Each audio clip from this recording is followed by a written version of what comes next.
Hello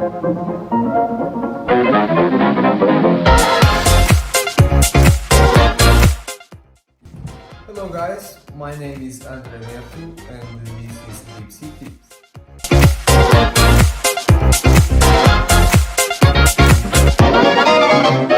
Hey brother, what you think? So I don't want to bother you with a lot of information or historical facts about cocktails.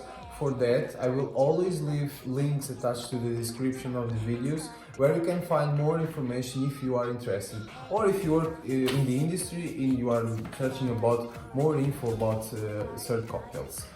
I couldn't start in a different way, and the first cocktail that I'm going to introduce to you, it is the Old Fashioned. The Old Fashioned whiskey cocktail, that is the full name of the cocktail, was the first formula of making cocktails back in the day.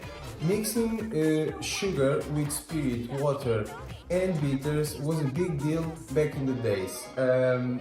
Bartenders start to improve and change this formula, adding or starting to add liquors, juices, different bitters, and then start this world of creations and signature cocktails that we see nowadays, and will not stop because creativity is unstoppable.